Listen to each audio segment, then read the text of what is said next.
maybe this world's not for me because I don't know what I'm doing here anymore. I feel nothing. And I think that that's the hardest part. I haven't really spoke about this. It's,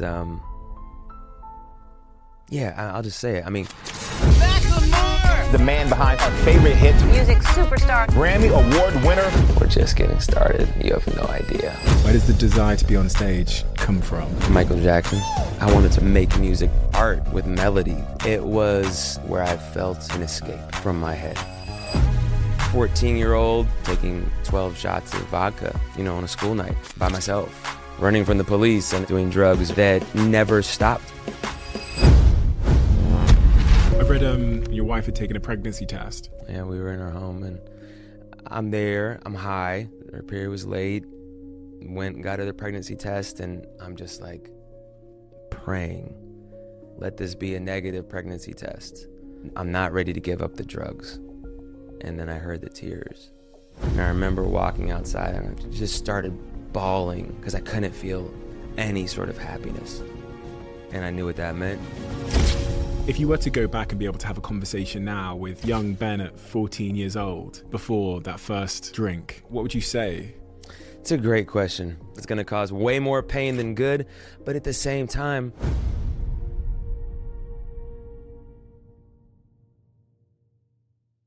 Would you like to go for dinner with me and my guests here on The Diary of a CEO? We are holding dinner parties all around the world over the coming months, and our subscribers on this YouTube channel are invited. We're inviting 20 subscribers to every dinner.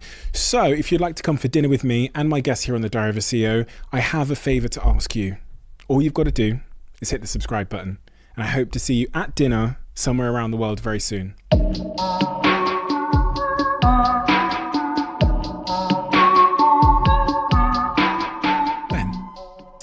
When I think about people's lives, and I think from doing this podcast, this has become more sort of clear to me. I see their lives as like a series of dots, or a series of dominoes that fell to lead them to where they are today. And if you go back to the very start of that series of dots to understand the most influential moments or things that inspired you to become the person you are today, in every sense of the word, what are those first dots, those first experiences that I need to know in order to understand you? my first dots, I think, would be listening to the radio outside, summertime, next door neighbor's yard, and being introduced to music and loving music, falling in love that summer. I believe I was 6 years old. And, I had an older neighbor who was maybe 4 or 5 years older than me. And he had a bunch of,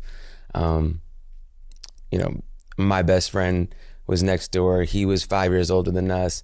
It was like a collection of kids in the neighborhood. And I remember that summer being this magical introduction to art, to music, to listening to the radio, and falling in love with melody, with sound. That was my first dot.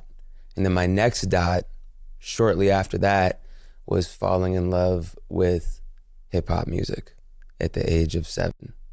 And those were the first 2 dots that really set me on a path, a trajectory, and this desire to be on a stage. People can listen to music, have that summertime experience. They can listen to rap music, but not have the desire to be on stage. Mm-hmm. Where does the desire to be on stage come from? Michael Jackson. I think it was MJ. I think that, like everyone else that grew up in the 80s, there was something about watching Michael Jackson command a stage and what he did with his body, what he did with his feet, the moonwalk, obviously, but everything about it, the perfection, the timing, the nuanced moves that he had, the way that he commanded the crowd. There was a curiosity around, what is that? I'm not sure, but I want to try. And an inner performer was born in my household. at the age of 7. And everyone that came into my house was subjected to whatever show I was putting on that day. And I just wanted to, get on the kitchen counter and show people that, like, I have a show for you guys. Come watch. Parents, home life. Parents, they were super encouraging. My mom was my biggest cheerleader, my biggest advocate, someone that was always in my corner, that was like, you can do it. You got this. And I just believed her, even when I shouldn't have. And those years were very crucial in my development of gaining confidence in who I was as a person and as an artist. School. You got kicked out of school, dropped out of school at around 14, 15, is that accurate? Yeah, no, I didn't get kicked out. I was close to getting kicked out. Probably should have got kicked out. I wasn't going to school much, but I went to a small school and up until high school. And it was very communal. Parents volunteered. It was this alternative, creative school. And then 9th grade hit. And that is when drugs and alcohol hit as well. And I had freedom. It was like, the school was like 1,600 kids or 2,000 kids or something. And for the first time, I wasn't being watched. I could skip class. The teachers didn't notice if I was there or not, or they didn't call my parents. And there was this level of freedom. So there was that period of a year and a half where I went from kind of a B student to damn near getting kicked out for failing. So didn't last long. I got back on track and, completed high school with, I think I closed out with a 3.8 or a 4.0 my last year of high school. And what did you want to do when you were an adult? Like if I'd asked 14, 15-year-old you, what are you going to be when you grow up? What would you have told me? I wanted to rap. That you believed that you could get there? I didn't know if I could or not, but it wasn't at 14 or 15. I don't think I would have necessarily had the confidence like this is going to be the path.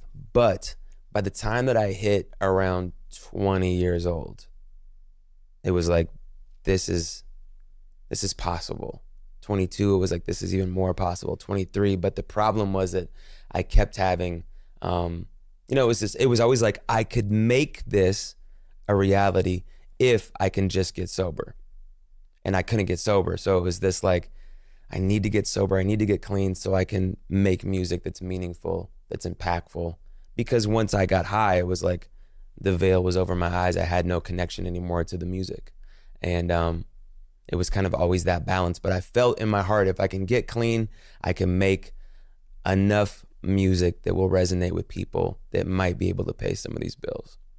When people think about, I built a business with my business partner for many, many years. And throughout that process, he was, and he's been on the show before, he was addicted to alcohol. Mm-hmm. And I didn't know what it was. So we were living in the same house together. I'd go downstairs at 3 a.m. in the morning and I'd find him in the laundry room drinking from a bottle. Yeah. And I'd put him back in bed. And then, 5 a.m. I hear a sound. He's managed to get another bottle of alcohol and his bed sheets are covered in this red wine. And I just thought, in my naivety, this is someone that just likes alcohol, right? And no one had taught me this concept of addiction, the disease of addiction. I had no idea what it was. So it wasn't until things escalated even further that there was almost an intervention moment where we literally met one evening because there'd been an incident, caused a lot of damage. And it was basically like an ultimatum moment. Yeah. Then I went on the journey of understanding what addiction was and the disease of addiction as you describe it.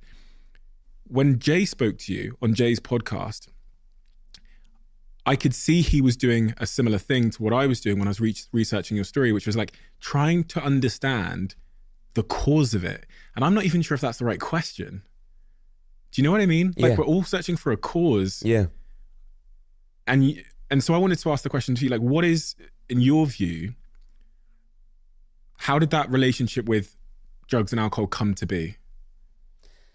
I think that for me, it was the first time in my life where I felt an escape from my head.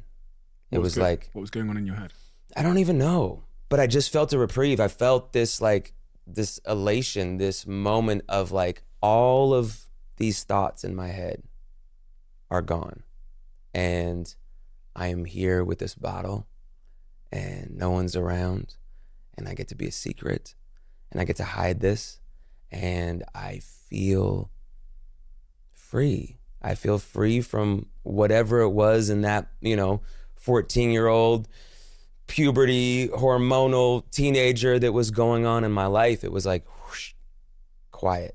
And I had the allergy from the very beginning. It was, 1 shot, 2 shot. What does 4 feel like? What does 8 feel like? And all of a sudden I'm taking 12 shots of vodka, on a school night by myself, hopping on the bus and, running from the police. And it was a crazy first time drinking alcohol that never stopped for me. Every time pretty much that I drank turned into a crazy event like that. But I don't know exactly at the time what I wanted to escape from. I think that there was just that changing reality. There was that, I like to be able to skew what's in front of me and to silence the mind. From going through the process of recovery and rehab and all of those things, you've met a lot of other people that have struggled with the disease of addiction. Has any of that process taught you anything about your own relationship or the causal factors of your own relationship with substances and alcohol? I think that there's through lines, absolutely. And I think that for a lot of us that have the disease of addiction, there's trauma, there's childhood trauma. There's, if the disease kicks in later in life, maybe that trauma came into play later. But I think that there is a through line in what I have seen in others. And that's, some sort of thing that we're holding on to, or a secret, or, something that happened to us in life that drugs and alcohol kind of numbs and takes away. It quells that inner guilt, that inner shame, whatever it might be. I think that there's a through line between us addicts and our past. And then I think also there's people that just had the allergy, and maybe it's not related to trauma at all. Maybe we're not predisposed, or maybe we are predisposed. It's a combination. I don't know, but I do see that a lot of people are trying to escape. It's a difficult thing, especially for the people around that individual, because going back to my own example with my best friend and business partner, I didn't have the tools to know how to be there. Right. And I also didn't have the information to understand what I was dealing with. Like, if you'd asked me when I was 25, what was going on with my friend, he just loves to get drunk. Right. It's part of the culture. Yeah. And then when he this made is what we do as 25-year-olds. Yeah. If you were to give advice on how those around the individual who is struggling with the disease of addiction can be there, or what their role is supposed to be, or what would you say? What advice would you have given me at 25 years old? I think that there's resources that we have. There's Al-Anon, where if you have someone it's a 12-step program for people that have loved ones or friends or whatever that are going through the disease of addiction, and how to show up. And they're in the basements of churches all over the world, or, community centers or wherever. They're free. And there's people that are going through the same common struggle of how do we show up in an authentic way and help save this person's life that we love. Because we don't have the information. For so many of us, I think that there's this notion of just stop. Why don't they just stop? Why are they hurting themselves? How could they do this to me? We make it about us, right? How could they do this to me? How could they lie to me? How could they go out and say that they were going to quit and then keep going? Why don't they see who they turn into? Just stop. Just stopping doesn't work. There needs to be a support system. There needs for the addict. We need 12-step meetings. We need therapy. We need, to evaluate our mental health. We need to work the steps. We need a sponsor. We need a community of people that share our very same struggle, so we can see ourselves and experience the therapeutic value of one addict helping another. That is our piece. But until we get there, just stopping is almost impossible. And sometimes it takes, hitting those really low points of getting arrested or getting court mandated to go to, 12-step meetings.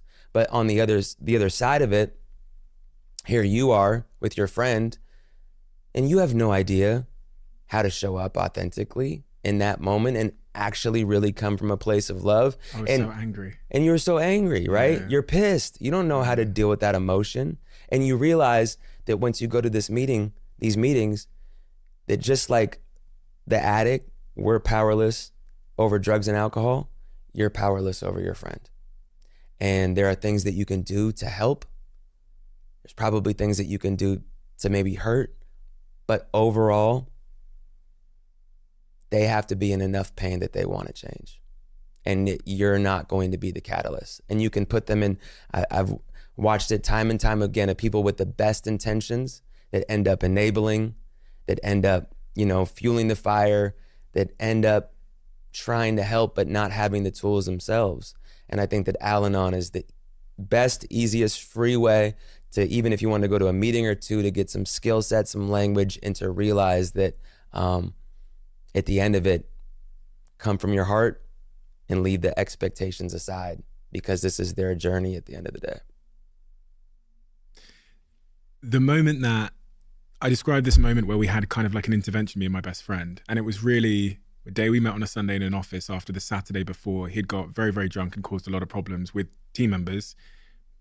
He's talked about this, like doing things in public, going on someone's table next to the restaurant, the table next to his at the restaurant he was at with our team, grabbing their alcohol off the table and doing all these crazy things and getting kicked out of the restaurant. It was a surrendering the day after. And you used that word before. Yeah. We met in the office, and it was the first time I came with anger, and it was the first time he told me how he felt. Yeah. And he cried in front of me. And then my anger immediately evaporates, because it's the first time I've heard that this individual is suffering with something. Right. And there's a pain. And that was the day, the day he became sober, went to therapy, went on that journey. And he's been sober for 8 years since then. But it was that surrendering moment. Mm-hmm. It was that, like, him reaching out and saying, like, I need help, and me actually like listening. Yes. You see him for what he is in that moment, which is hurting, which is an immense pain. He doesn't want to be like that. He feels the guilt and shame of his actions. He's tried to start and stop and go back and forth, and thinks that, okay, maybe it's just hard alcohol or dark alcohol, or maybe it's beer, or maybe it's the combination of this. He's tried everything, and he's hurting, and he doesn't know how to stop. He doesn't have the tools. And I think that surrender that you talk about is one of the most beautiful moments for an addict or an alcoholic, is like waving the white flag. We think about surrender as a weakness, right? Like, you don't surrender, you keep fighting, you keep going. No, with this disease, the greatest thing that we can do is surrender, is to snitch on ourselves, is to wave that white flag, is to let other people know that we are struggling on our own internally, that this is something is broken and I have no idea how to get out of this. And what did that do when he was able to be human to you? You were like, okay, now I can come from a place of love, because I'm pissed off about what you did last night. And I'm pissed off that you've done X, Y, and Z, and that we've had this conversation, or whatever the situation is. And you ask, what can you do as a 25-year-old friend? But coming from a place of love, and I think compassion. And even if it's not, empathy isn't possible, because that's not what you're going through. I think that compassion is what makes people feel, you know what, they actually care about me. It's not just like I'm pissing them off, but they actually care. And, just kind of like letting go of our own expectations of people and meeting them where they're at is always, the best place to show up from. When was your moment of surrender? God, I've had many. I think my biggest moment of surrender, I was 25 or 26 years old, 25, I think. And I had been on Oxycontin for, I don't know, a couple weeks, a month. And it caught up really quickly in terms of my addiction. to the point that, I lost a ton of weight. I'm scratching. I just was like, I was dope sick. And I had never really experienced that before. All the happiness, any serotonin was gone. It was one of those moments of, I remember like walking outside, and it was summertime in Seattle, which is like the most beautiful place in the world in the summer. And I remember walking outside on a tank top, and I'm like, I just started bawling being outside because I couldn't feel any sort of happiness. It was gone. It was like it had evaporated.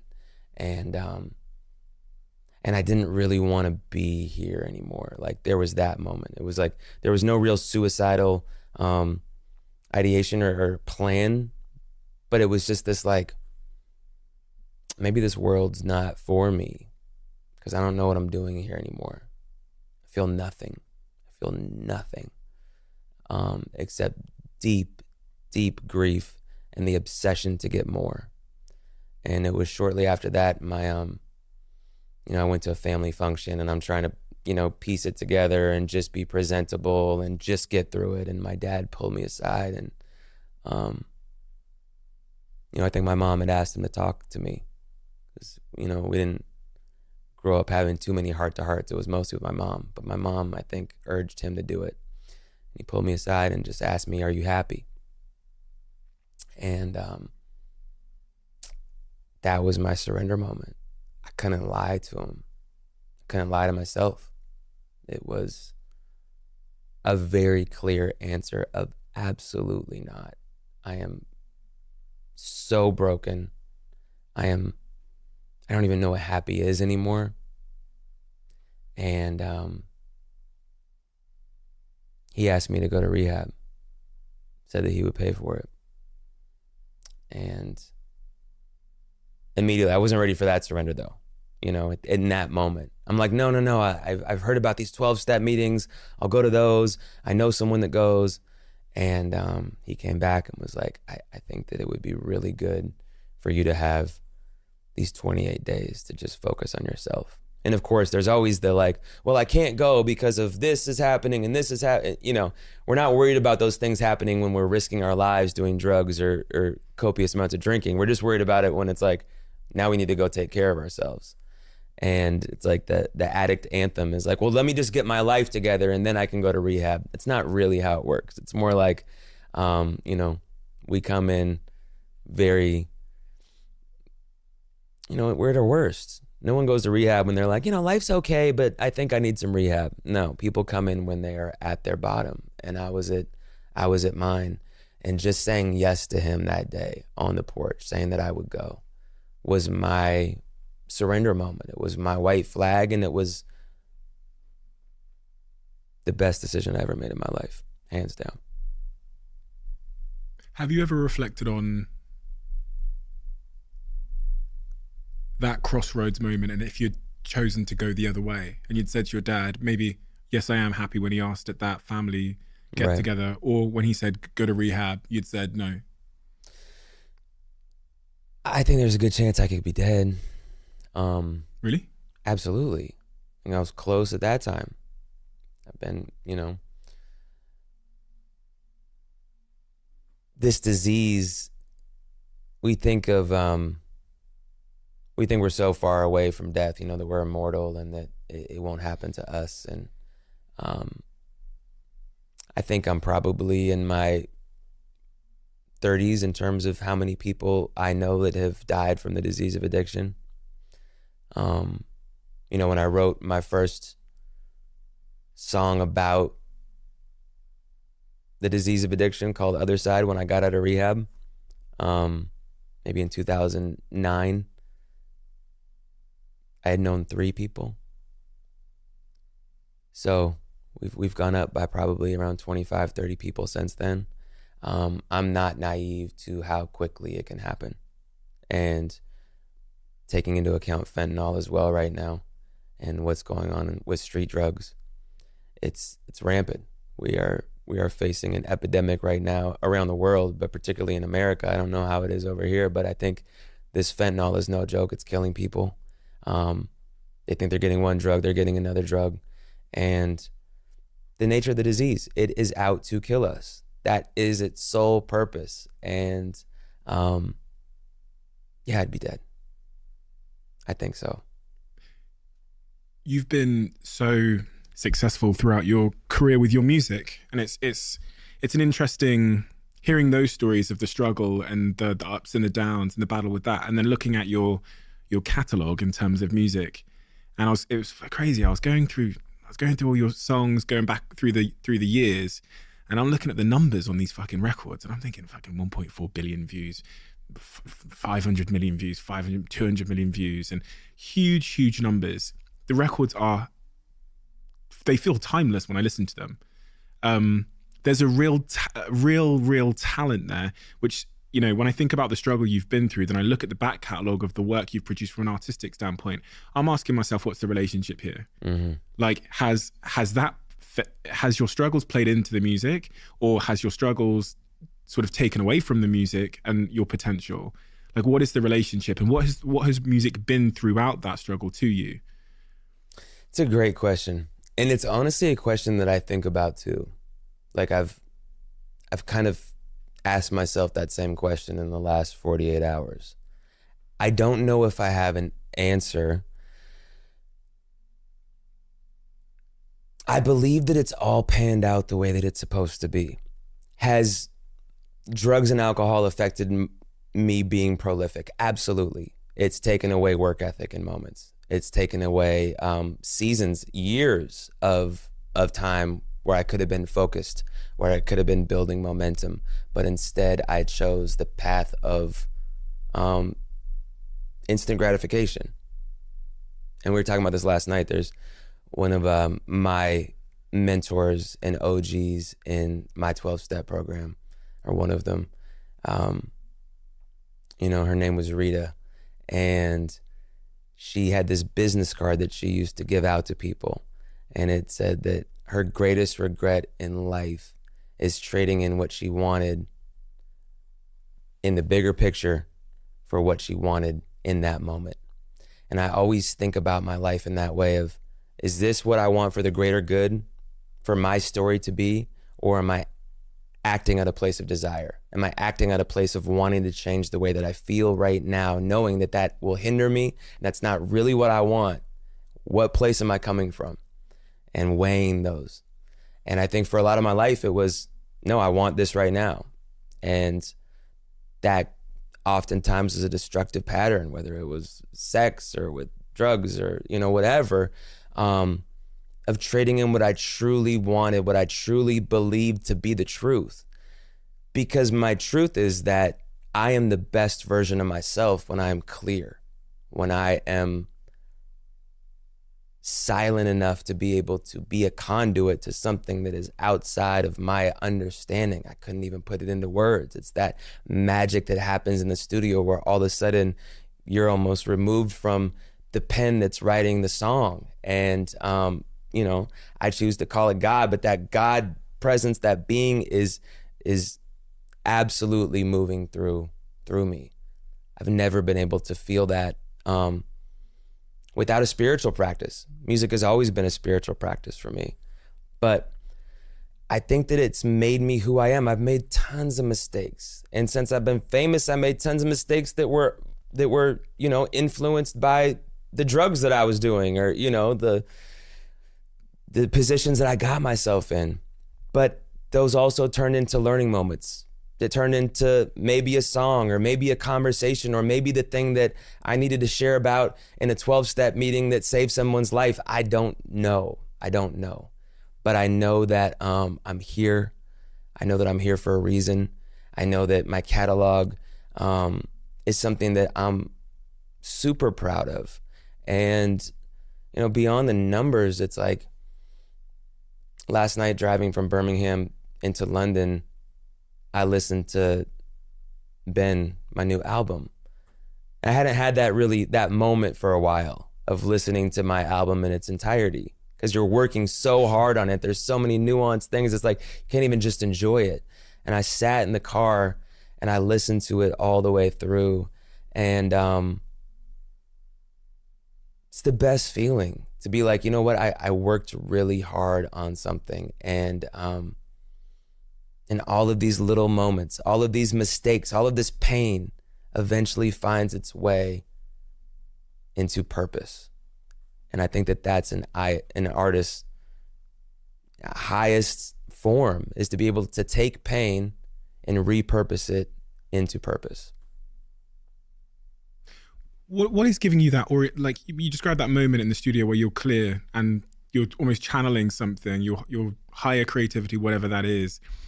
Have you been able to figure out what it is that causes those moments of clarity and focus and stability? And then on the other side of the coin, what causes the chaos in our lives, the instability? Is there any causal factors? Yes.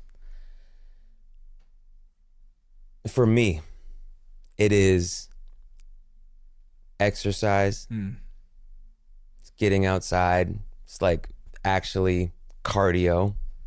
It is being of service to other people. It is a spiritual practice. It is coming from faith rather than fear. It is thinking about ourselves less and others more. It is being still in the studio, not thinking about what is this going to do for the world, but just actually being present and removing the ego, which is what all of those things help facilitate, right? Like when we're of service, when we work out, when we show up, when we're at peace, when we think about ourselves less, we're removing the ego. I'm stripping it away. It's a process of excavation. And the opposite is when I'm thinking about, okay, what if this song doesn't work at radio? What if this, what if TikTok doesn't, do the challenge? What if, whatever it is, when I'm future surfing, thinking about the outcome rather than enjoying the process. The process is where the magic happens. The rest of it, for all of the records that I've ever put out, there has never been a moment of any calculation that has worked. Doesn't work. The records that I've been like, oh yeah, this is gonna be the one, those are the ones with like 2 million views on YouTube. And the ones that I'm like, who knows, those are the ones with, that really affected culture, that really like got out there, and, the world knows these songs 10, 11 years later, or 5 years later, or whatever it is.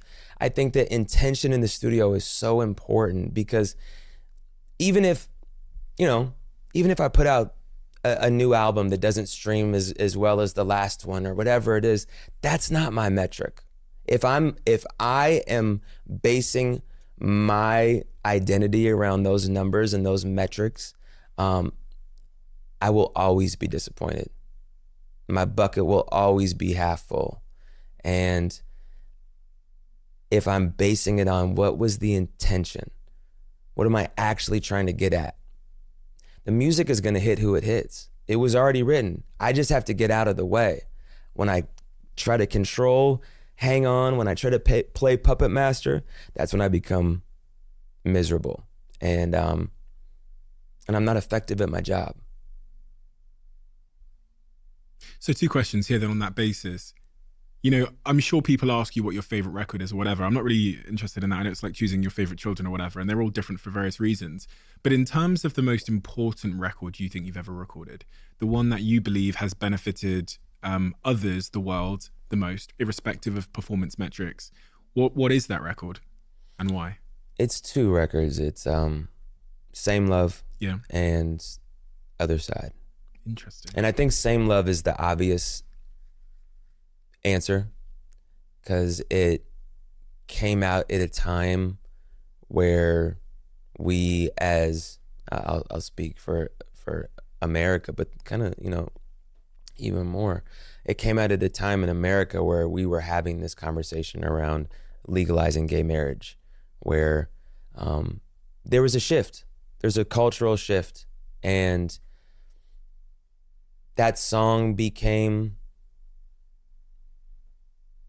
something bigger than me. It became a moment for a movement towards equality. And as a songwriter, as an artist, as someone that prides himself on the pen and the ways that it can move spirit, that's up there. That has to be one, or number two. The other one is Other Side. And Other Side is a record that not as many people know, but it is one that, it was kind of the first, it was the first record I wrote when I got out of treatment. And it was that I am literally not even here right now. I'm just trying to be silent enough in my own head to just let this magic happen. But it talked about the disease of addiction for the first time. And I kind of was like, I just need to get this out. I don't know. I am an addict and I don't want to like hide this shit. And I know it's not cool. I know it's not going to sell more records. I know it's not what anyone else is talking about. I know it's not what my favorite rappers are talking about, but I am an addict and I have to be sober. And I need to let whoever was listening to me at the time, the 2,000 fans that I had, I needed to let them know that this is who I was.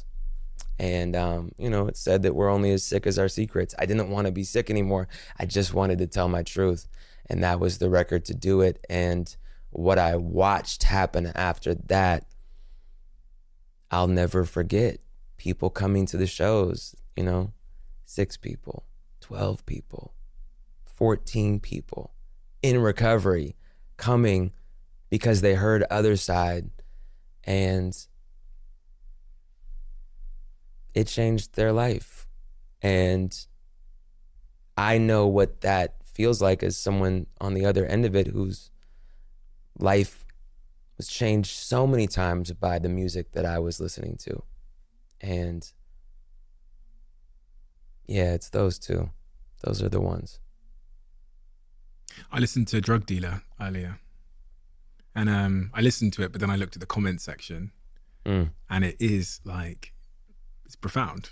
It's profound that the second comment on that video is from a recovering heroin addict who's crying while they're watching that video because it's making them feel heard, seen, and understood in a really profound way. And every comment was like that. Every comment was speaking to like the liberating and therapeutic impact that song was having on thousands and thousands of people. It's a really profound thing.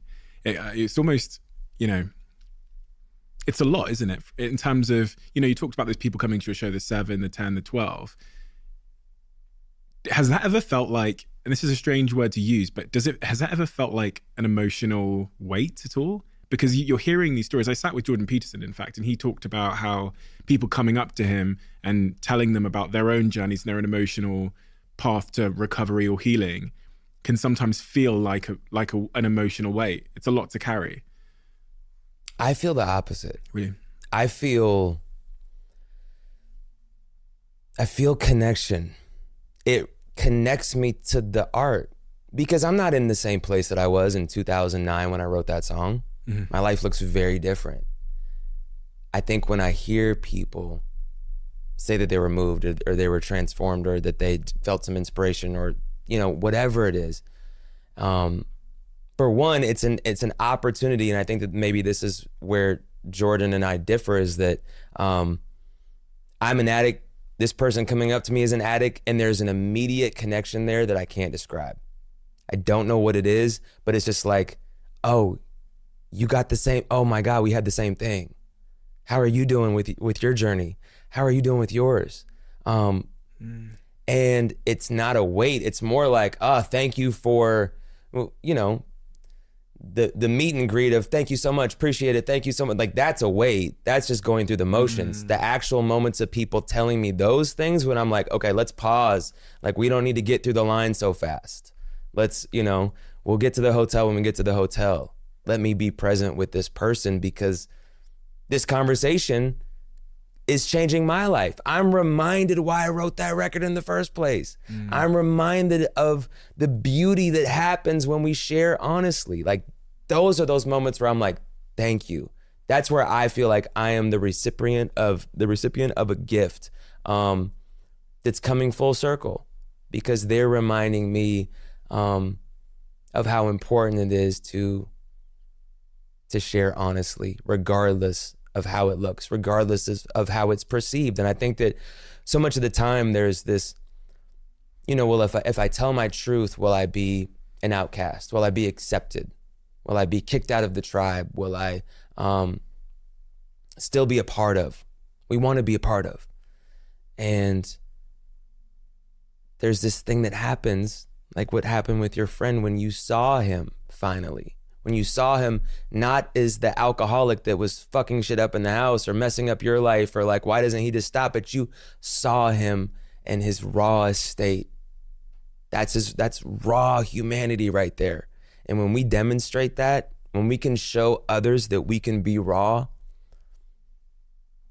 it inspires. Because other people are like, oh, I can tell my truth too and I'm not gonna get kicked out? Wow. Let me show up as my authentic self.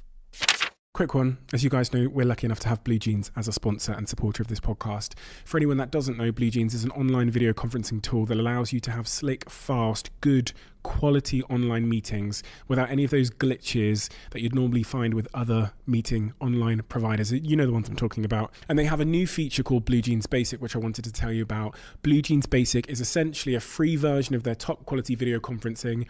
And that means that you get immersive video experiences. You get that super high quality, super easy and zero fuss experience.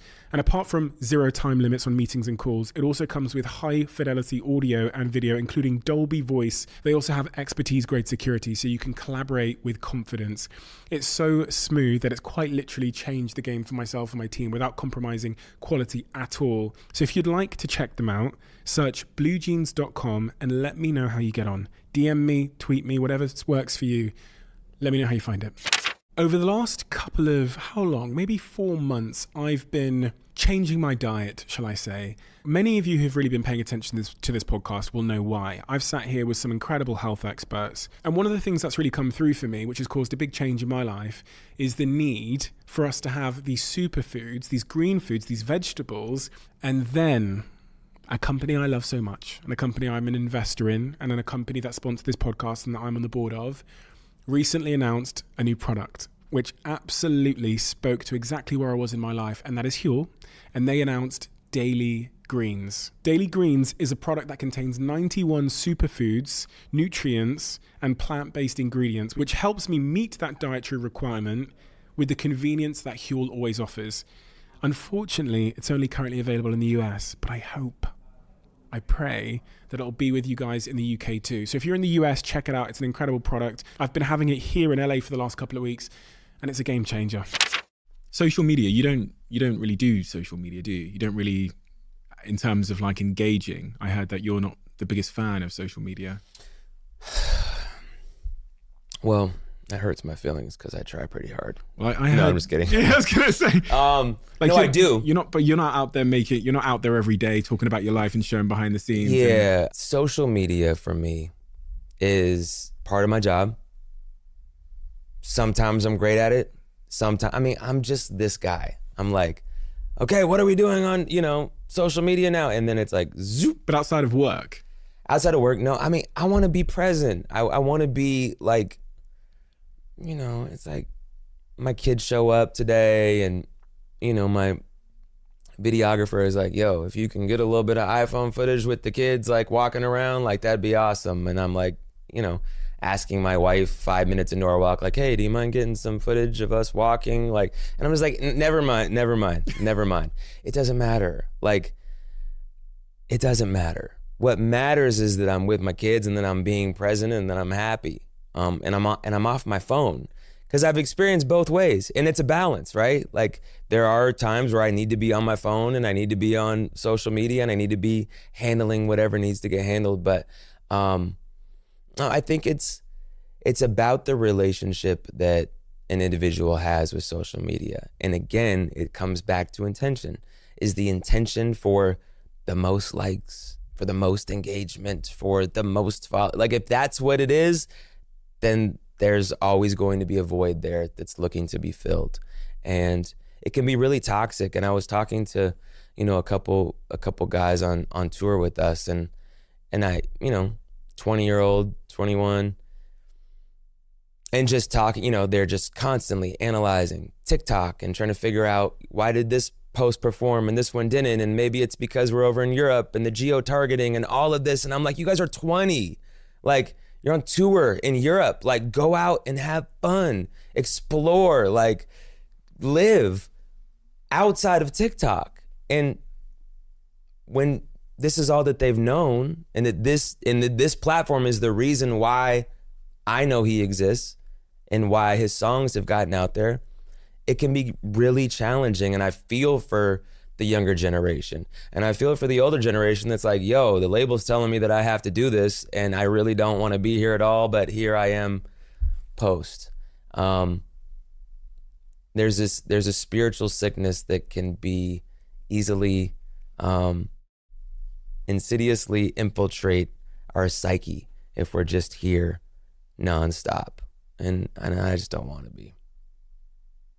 On that point of those 20-year-olds that are with you and you're giving them that advice, if you could, you've had this immense career, and a lot of people have great careers, but yours has had so many twists and turns that the wisdom you've gained from every twist and turn, I believe, is pretty profound. That's why I really loved your conversation with Jay. If you were to go back and be able to have a conversation now with that young Ben at 14 years old, let's say right before that first drink, what advice would you impart on him about life? It's tough to say, and you picked an interesting time period because you picked before, and I don't think that I would have. I don't think that I would have warned that 14-year-old. Maybe I would have. I think that. But I don't think it would have done anything. You know what I mean? Like, maybe that conversation would have looked like, bro, you're an addict. You're never going to be able to shut this off. It's going to cause way more pain than good. But at the same time, I can't discredit the experiences that I've had that have led me to this table right here in this moment. And if it wasn't for those mistakes, I have a different story. I have a different arsenal to pick from in terms of what moves me creatively, and again, repurposing that pain. But a lot of that pain has hurt others, has hurt close family members or my wife or best friends, and those moments are hard to deal with. I think if I could tell my 14-year-old self anything, it'd be like, bro, you're gonna do what you're gonna do. Enjoy it. Find gratitude, a spiritual practice, get outside of your own head, get into the act of loving and being there for others, and just don't stop. I think that when I have stopped in my life, when I have let up on the gas, not stop in terms of the work ethic, but stop the spiritual practice. That's the thing that's always brought me back. It's not the work. It's not the amount of engagement. It's not the algorithm. It's not the YouTube streams. It's none of that. What actually makes you happy and fulfilled, find that thing and push into it as hard as you can. That's where the magic lives. You use the term spiritual practice to describe what that is. In detail, what do you mean by spiritual practice for you? Well, it's looked like many different things throughout my time.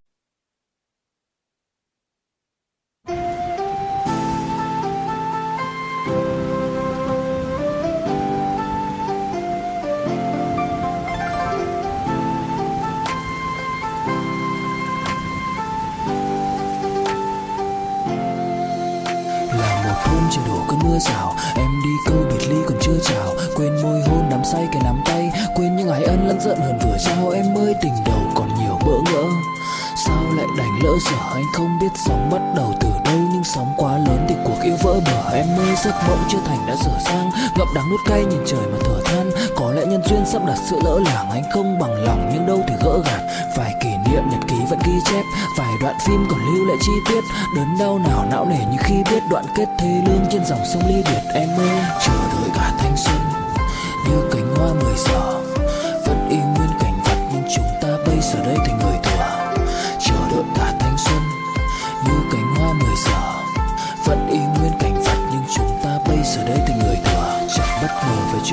tan. Chỉ chưa quen khi chơi với ngập tràn. Ai mang đi chân yêu rồi đập nát, để lại khúc nhạc buồn giữa trời đất âm vang. Người hữu tình dốc gan ruột vì nhau, cho đến cuối cùng thì có được gì đâu. Đem cho đời phải chăng sự bi sầu, giữ cho riêng mình một con tim dì máu.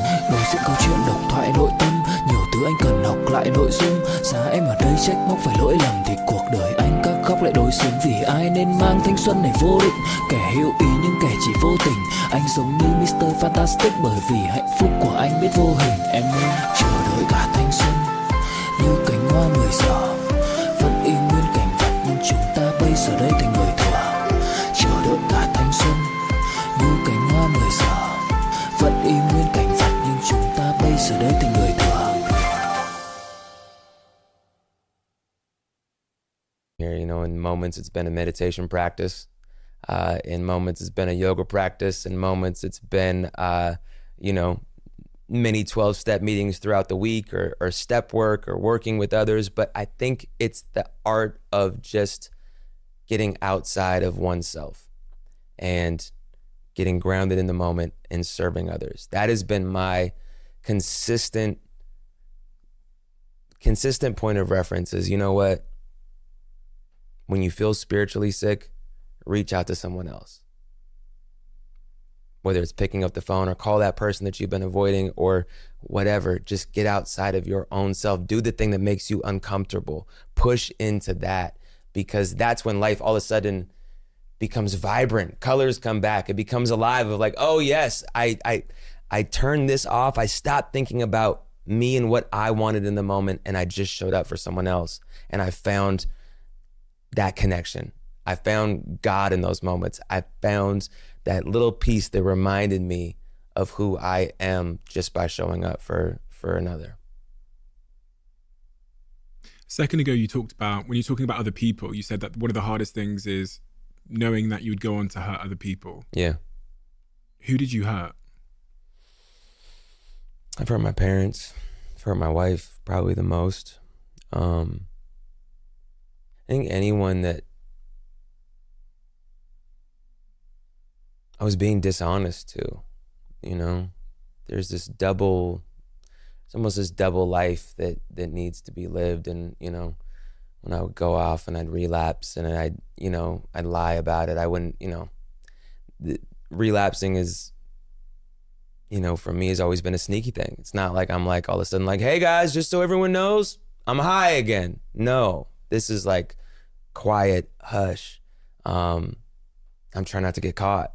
And in those seasons, protecting that, and people are probably like, yo, what's going on with them? Like, you know, and I'm lying about that. And it's just a really toxic spot. You know, I'm gaslighting my wife and you know, making her feel crazy. I think that that's probably, if she was here, asked what's the hardest part of being, you know, in a partnership with an addict, it's like those moments where he made me feel crazy. It's not that I went back to the drugs necessarily. It's that I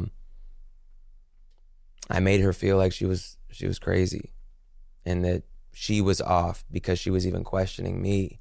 And again, turning into someone that I'm like, that's the worst version of myself. That's the shittiest version of myself. That's something that in my heart, I know to be not the way that I want to treat anybody, much less my significant other or my best friends or my team. But here I am again, putting everything to the wayside just so I can continue to use.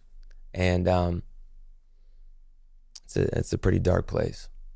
Was there a point where you thought you might lose her? Yeah. I mean, relapse in COVID, you know, the beginning of COVID definitely was, you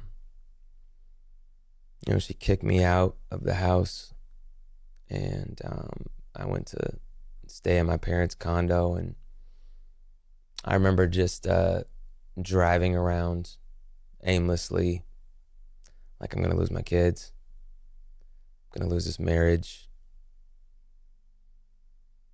And I think the thing that scares me the most is,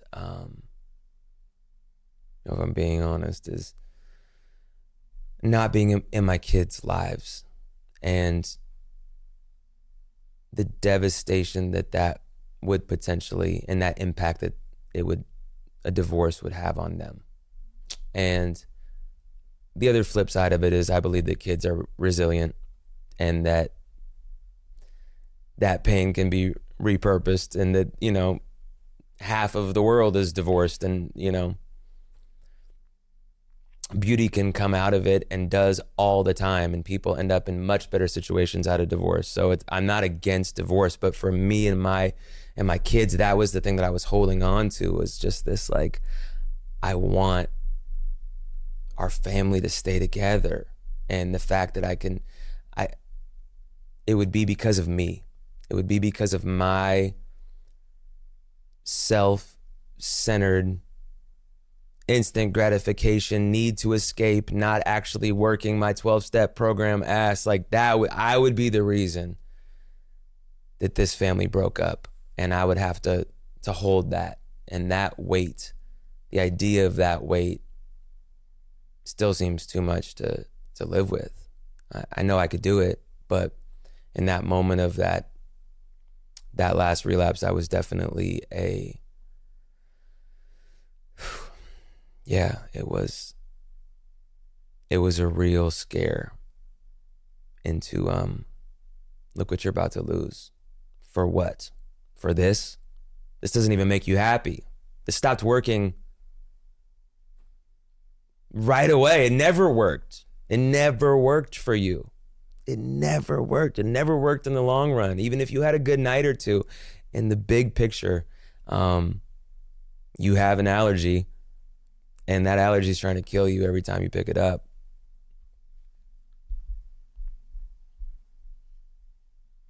I've read about a story when you were I think you were in a hotel room or something, and your wife had taken a pregnancy test, and you'd just relapsed, and she was in the toilet, and you heard her crying through the door. Yeah. And you knew that those weren't happy tears. Yeah. Because she was pregnant. Yeah. Can you take me back to that moment and just tell me exactly what happened? You were in, it was at a hotel? I was at our house. You were at a house, okay. Yeah, we were in our home, and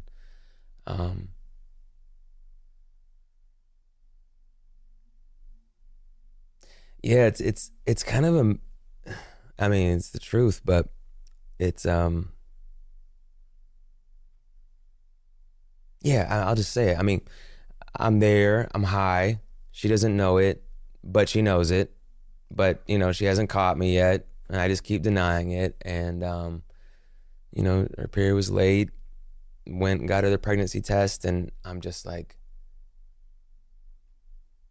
begging to a God that I had no connection with, please, please let this be a negative pregnancy test. I'm not ready yet. I'm not ready to be a dad. I'm not ready to give up the drugs. I'm not ready to give up the drugs. And I remember just like on the carpet, literally like praying. And then I heard the tears. And I knew what that meant, that she was pregnant. And I knew that meant that I needed to get clean. And it was that moment of like that pull. And I think that that's the hardest part.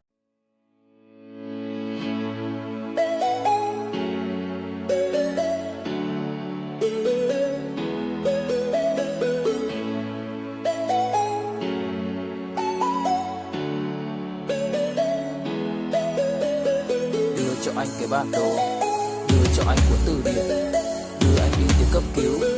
Kiện em, đưa cho anh cái bản đồ, đưa cho anh cuốn từ điển, đưa anh đi từ cấp cứu. Kiện em. Mặc cuộc đời nó chẳng như ý em mong, anh nguyện vẫn luôn sẽ như lòng em muốn. Dẫu không cách nào mang nắng về đêm đông, cũng không hái được sao trên trời kia đem xuống. Nhưng sau này có thể đưa em giữ hộ tiền lương, sau này có thể làm việc nhà nếu em lười. Nhân gian thường nói không tồn tại thiên đường, chắc do họ chưa từng nhìn thấy lúc em cười. Ấm áp tỏa sáng tựa vầng thái dương, kéo anh chuyển động tinh tiến ở xung quanh. Hoài ngày hạnh phúc nhất mà anh âm thầm mãi ước, ngày ta đứng trước linh mục và cùng sánh vai lại. Thêm lần nữa tuyên bố nhẹ, em về khuyên bố mẹ kén rể đi anh đến tuyển ngay. Dù ít tin tưởng vào duyên số, nhưng nếu em cho số đảm bảo mình nên duyên đấy. Từ khi gặp em Google hết tác dụng, bởi em là tất cả những gì anh cần tìm. Giống một kho báu để ngăn người khác đụng tới, đối đầu thế giới anh cũng sẵn sàng cân tim. Ghét phải lặng im coi em như cô bạn, nỗi nhớ đong đầy bao giờ mới khô cạn. Khoảnh khắc bên nhau thời gian như ngừng trôi, vì em sở hữu sự hấp dẫn vô hạn. Yêu đơn phương cảm giác khó đọc tên, mọi thứ mù mịt giống như đứng trước bão. Mãi hy vọng chờ đợi ngóng trông đến ngày nụ hôn đó sẽ một lần được trao. Hương thơm ngọt ngào vương trên mái tóc em, gây nghiện cực mạnh anh ngày đêm ước ao. Quỳnh là loài hoa đẹp nhất trong bóng đêm, cuộc đời này u tối đang cần em bước vào.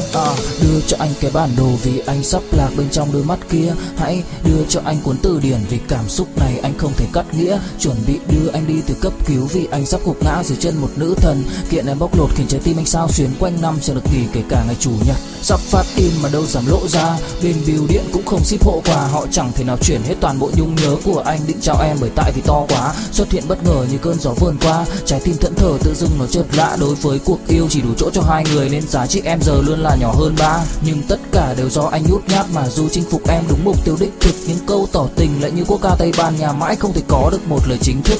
Anh ghen tức với những chiếc gối ôm được trong vòng tay cùng người mà mình thích. Anh khao khát chạm vào bờ môi hôn, tới nỗi thú nuôi anh cũng xem là kình địch. Mẹ anh khuyến khích nên đi theo giấc mơ đời mình, vậy anh đi theo em suốt trọn kiếp này nhé. Quyến rũ đến mức bao tấc thơ lời bình cũng khó để lột tả cái vẻ đẹp gây mê. Em làm anh cứ loạn lên, lưu luyến lại càng thêm khi chót phần vương tình. Làm thao thức bâng khuâng giữa màn đêm, tâm trí hoài ngàn năm mãi say đắm hương quỳnh. Yêu đơn phương cảm giác khó đọc tên, mọi thứ mù mịt giống như đứng trước bão. Mãi hy vọng chờ đợi ngóng trông đến ngày nụ hôn đó sẽ một lần được trao. Hương thơm ngọt ngào vương trên mái tóc em, gây nghiện cực mạnh anh ngày đêm ước ao. Quỳnh là loài hoa đẹp nhất trong bóng đêm, cuộc đời này u tối đang cần em bước vào.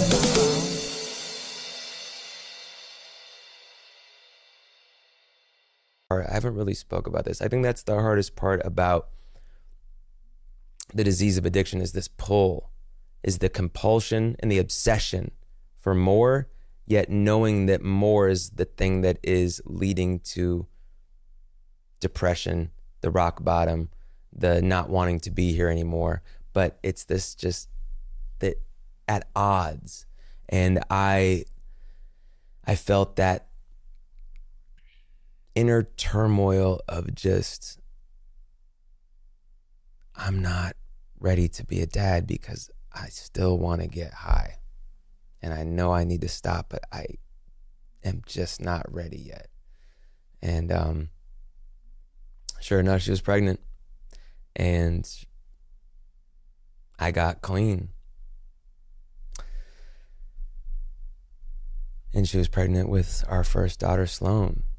So, you know, I think my reservation is just like Sloan watching this someday and being like, oh, tight. So dad was super high on the carpet and didn't really want me. That's not true at all either. I mean, I was high and at the time I didn't want her, but when I got clean, it was like, okay, let's have this baby. Like I want to be a dad. I want to be a dad who my kids never see loaded, that they don't even know that part of me, that they don't have to be like, oh, dad's high again, or dad's hiding, or mom kicked dad out of the house, that they don't even know that part of my story. That's what I wanted. What have you come to learn about the journey of life and as it relates to, like, and I said a second ago that the ups and the downs, but you persevere. And that's really all the choice we have, is to persevere and to find something meaningful to aim at today. And then we'll get another chance again tomorrow. And we kind of like write off yesterday and the day before, because that's out of our control now. And it's about what can I aim at today? As you sit here today, what are you aiming at? Like, the past is the past. Like, we can't go back and change things. Right. It is what it is. I think it's important to be aware of it and to admit it to ourselves, to at least to learn some wisdom from it. But as you sit here today, you know, as you woke up this morning, today is in play. Yeah. What are you aiming at today? And as we look off into the next sort of 2 decades of your life, what? I, maybe to a fault, don't think about the future. what I'm thinking about is here. And then I'm like, okay, well, let's zoom out from here. I have a show tonight. I want to put on a great show. We're in London. It's like 6,000 people, sold out. Like, I want to put on a great show. What is it going to take for me to put on a great show tonight? My family's in town in London. Like, I just don't think like that. Yeah. And I watch my wife who does, and other people who do. And it's like I have an inability to think a big picture. I have an exceptional ability at focusing on the thing that is in front of me. And I believe that it probably has to do with ADD and the way that my brain works and the chemistry, but it's what it has created a work ethic and a focus that, you know, I can just be in the studio for 14 hours, or I can be doing a music video and editing it and just keep going. And that's how I got good at my craft, was putting in those long, long hours where other people would be like, all right, let's go outside. And I'm like, no, it's not done yet. Let's keep working. But in terms of the next 20 years, I don't know. I'm excited to pivot. You know, I don't think that, you know, in a decade I'm gonna be like, you know, I can't wait to play this show tonight. I don't know. You know, we'll see what happens. But what I have realized, and part of this comes from, you know, working on my golf clothing company, Bogey Boys, which has been so fun, such a labor of love, and to be able to design clothes and watch people wear them, and, you know, the creative process that has been, particularly in COVID. That's not gonna be my only pivot. It's just not. It doesn't fulfill me in the same way. What does fulfill me with actual meaning is our youth program called the Residency in Seattle, and thinking about actually, you know, getting a permanent spot year-long with staffing where we have a home for the residency. That actually is inspiring to me. That has meaning. That has lasting potential. That's deeper than like, what color polo is this gonna be? And I think that they can coexist, because I do enjoy this as well. I love Bogey Boys, I love golf, but for the bigger picture, what do you want your legacy to be? And not for the purpose of ego, but like, how do you want to leave the greatest impact, to make the greatest impact with our precious time on this earth? We don't have much, we don't know how much we have left. It's finite. It could be, you know, gone tomorrow. What can you hang your hat on and be like, you know what? I took a risk. I got uncomfortable. I sacrificed. I showed up. I worked really hard. I celebrated the wins. I took the losses on the chin, and I kept going. That's the kind of life I want. And it's the kind of life I wanted today, and it's the same life I want in 20 years, regardless of where that leads me. All those years ago, your dad asked you a question at that family get together. He said, "Are you happy?" All these years later, you're sat in this table in London.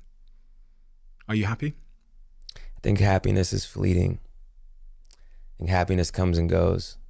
I think that what is sustainable is meaning, is purpose. I'm not going to be happy every day. It's going to go like this. In this moment, yes, I am happy. But in general, in my life right now, am I happy? I would say absolutely yes. But there's trials and tribulations through it all. And what I have found is that those moments of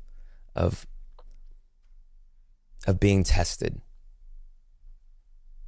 of sorrow, of betrayal, of growth, all of those turn into progress if we can use them as medicine, if we can accept them as blessings rather than this idea. This is one thing I've been thinking about a lot lately, is just this idea of like victimhood, of mentally going to a place of, oh, they wronged me, or I'm a victim. No, this is an opportunity. This is a blessing that has been put in front of me, and how I get to handle it now and show up. And it becomes toxic in my mind if I'm thinking of it about, what are they doing to me? How could they do this? Just like we were talking about earlier, it becomes medicine when I can show up from a place of, I might not know why this is happening, but I have faith that I am absolutely at the right place right now. And I'm going to show up clean. I'm not going to escape. I am going to be my true self, tell the truth even when I don't want to, and keep it pushing. That's what creates meaning and fulfillment. And that is what I'm after.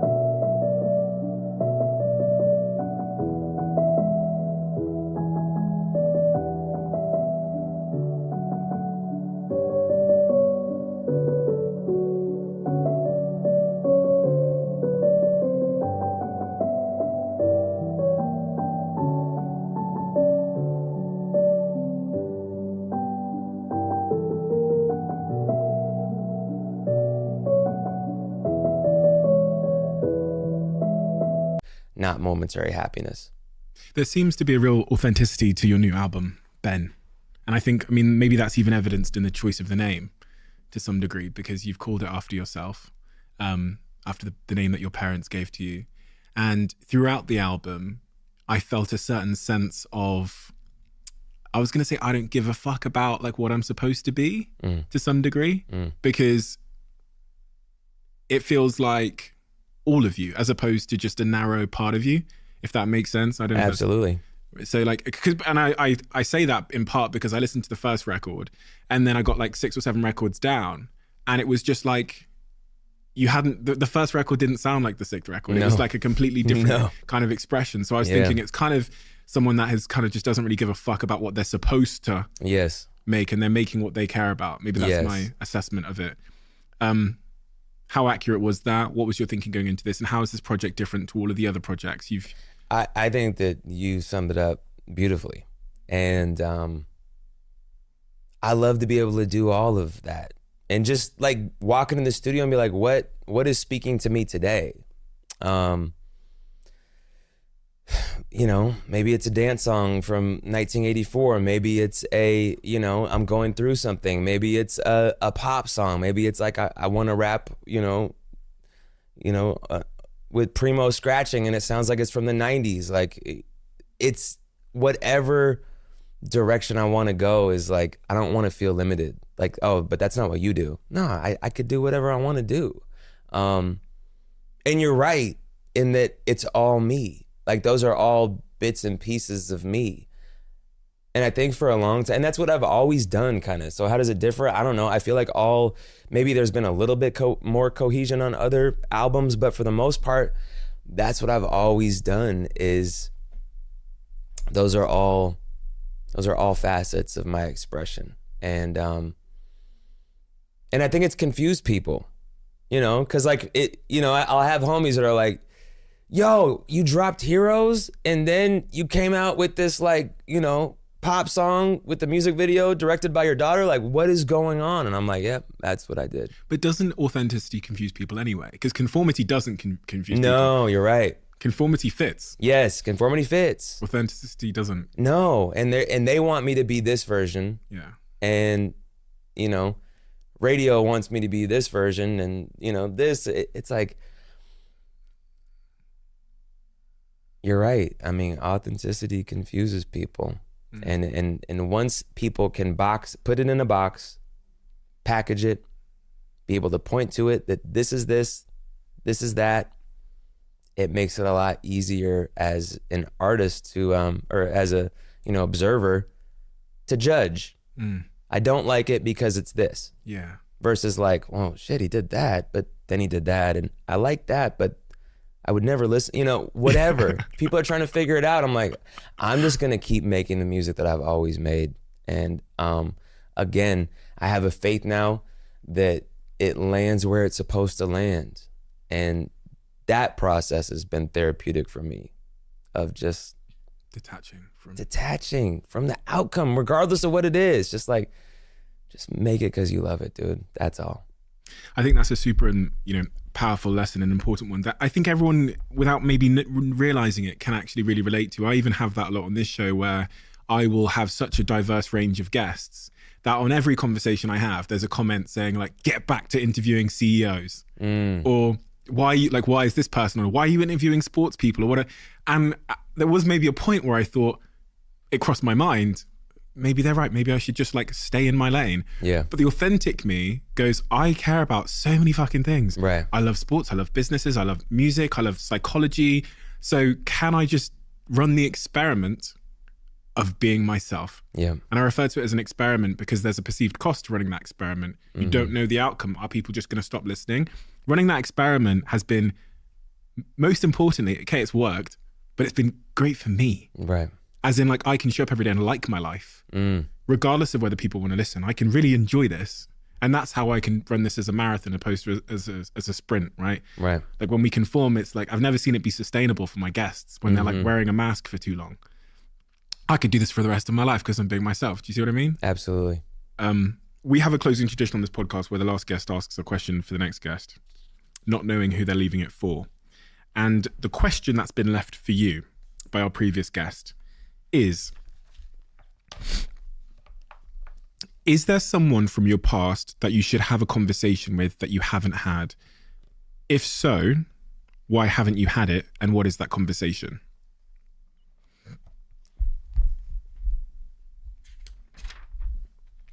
That's a great question. As my parents get older, that there's probably some conversations there, particularly with my dad, that I go back and forth on having. And, a relationship that I might want with him that I think that there's some fear around, maybe he doesn't desire with me. And it's a tricky one with parents. It's a tricky one with family. Like having deep conversations around what our relationship looks like or what it looked like growing up or whatever. I'm from a family where, you smile through it. I think there's a reason why I never heard my parents fight. I think that there is a, just be happy. Don't talk about it, just be happy. And that hasn't been my experience on this earth. And I think that at times it's challenged them. And then at a certain point you're like, yo, dude, your dad's 75 years old. Like, he is who he is. But I think if my dad passed tomorrow, I would probably feel like did I really make an effort to connect on the level that I intuitively wanted to, outside of his reaction to my words. I completely relate to that. With my own dad. Yeah. I completely relate. And I don't know why I've never had the conversation. I don't know what it is. Is it, I don't think he's got the tools. I've not got the tools. We've not got the tools. Right. Fear. All three. Yeah. Oh, yeah. All three. But you probably do have the tools. I think it's interesting because I can have the tools with my girlfriend. That's what I'm saying. Where we've like learned together how to do the tools. But then I look over at my dad and I go, we've not figured out how to do this together. Because we go through there's like a changing of the guard almost. It's like our parents, my parents were byproducts of their parents. And these are very different times in civilization.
and where we have gotten to in terms of talking about our emotions and mental health and being able to process masculinity or ego or these things, you know, going to therapy or going to a 12-step meeting or, you know, really working on ourselves. Like, my dad's never done any of that internal work because that's not what men did in his generation. And, you know, sure, there's exceptions, but as a whole, my dad's generation was different. And I watched the younger generation from me and the way that they're fluid and love each other and gender is a social construct and these walls are getting torn down. And I'm like, I'm trying to keep up with it. And, you know, I'm having my own moments of just like, wait, how does this fit? And what is this? And I feel old all of a sudden. And they're just like, don't you get it? Like, this is all fake. And I'm trying to, you know, so I think that going to my dad, there is a certain level of just communication about emotions that I'm really used to, that he's not, because he probably never had those conversations with his dad. His dad was like in the war and had 5 kids and like just getting a meal on, you know, a meal to each one of those 5 boys in the house was a struggle alone, much less trying to talk about how you felt. That wasn't part of the day. But if he wasn't going to respond then, and you had a chance to say those last words, what would those words be? Irrespective of response or impact or feedback. You know what I've come to the conclusion of is that we're all doing the best that we can do. My dad's doing the best that he could do. And instead of me, because I have a lot of friends that didn't have a dad at all. Their dad pieced out, you know? And I think it's easy to, particularly when you have kids, you have this idea of what your parents are going to be like as grandparents. And my parents are great grandparents. I want them around more.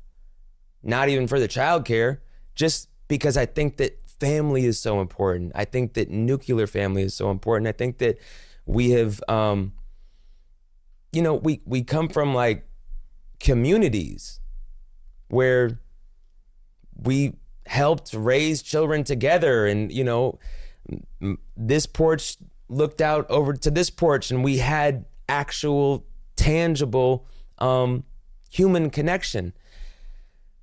And I think that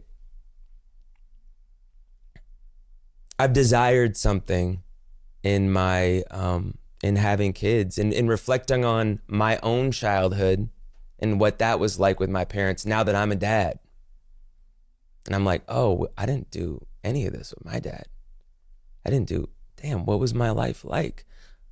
Oh, he, you know, but instead of looking at it like in any way I am a victim because my dad worked so much or, you know, whatever it was, it's like, my dad was amazing. He worked so much and he provided and he sent my eyes to rehab and he sent me to college and he showed up with love. And instead of like the opposite of all of that, like he's not doing this, I want him to be this. It's like, my dad is who he is. And it's made me who I am. And sure, I desire a closeness that I don't know if we'll ever get to, you know, or an open level of just hanging out and being okay with that. Telling him how I really feel. I don't know if that's important. But what's preventing me from having that conversation is that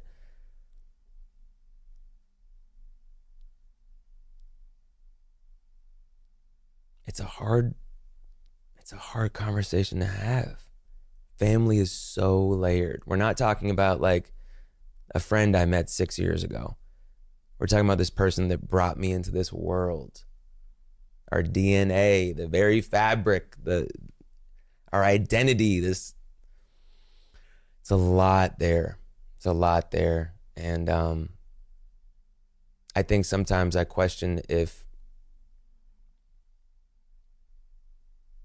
How much do you push other people to get outside of their comfort zone? I know it's not comfortable. It's not comfortable for me. It definitely wouldn't be comfortable for him. How much do you, I mean, what's preventing you from talking with your dad at whatever level it is? I think it's probably just, to be honest, I think it's like, well, I'm going to say things, but I've just not tried in the way that I should have. It's just feeling like the bridge to doing that is not there. As in, what I mean by is like, I don't think he's got the tools. Yeah. And I don't think I've got the tools with him.